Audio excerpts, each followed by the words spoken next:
on the male side, I think we talked about this before on the show, but we also got to just break down this understanding for power, and what true power is. We have been taught fake power in this society up to this point.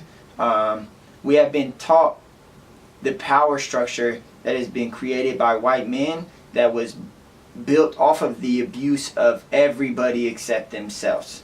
And we have to start to intellectualize and take that idea and break it down so that we can build better men.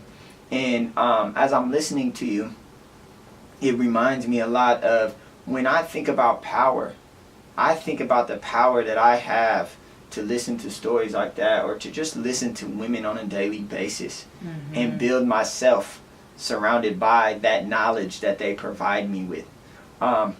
So if I'm trying to be a good man in this world, and I think that deep down a lot of us men want to be good men in this world, then you have to acknowledge the power that you have to talk to the women who are in your family or who are around you, and hear their stories and hear what they're looking for in a man.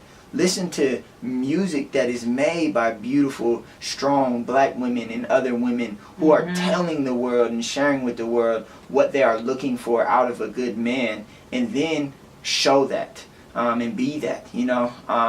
So we have to stop interpreting power as something that we could have over women in a sexualized act, and start taking that power that we have to learn from women so that we can build better individuals and better men in the long run. That made me just look up the definition of power, and it states the ability to act or produce an effect, ability to give extra bass hits, capacity for being acted upon or undergoing an effect, legal or official authority, capacity or right. It's very, then it goes into possession of control, authority, or influence over others. One having such power, specifically a sovereign state. I love the fact that you just mentioned, like, let's redefine how we're interpreting power.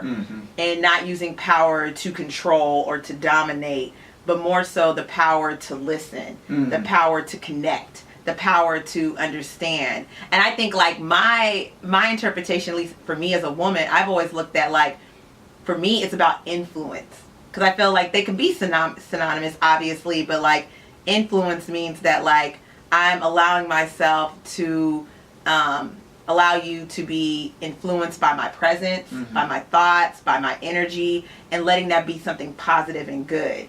And I think I'm just very appreciative of the fact that you're mentioning and bringing up that this culture itself has really skewed our minds, because I think it's all based in fear, and it's all based, like, in ego, you know, and the images that we're given, like, oh, well, you know, this sense of, like, manhood means that I have to dominate, I'm in control, and everybody bows to me. And it's like, no, like, true power is in understanding, and true power is in humility, and true power is in recognizing that actually when I am weak, I'm actually stronger. Absolutely. And that we're actually stronger together, as opposed to, like, me trying to dominate over you. But it's all, like, based in, like, fear. And it's interesting too, because even as a woman, you know, like, I struggle back and forth with, like, do I identify as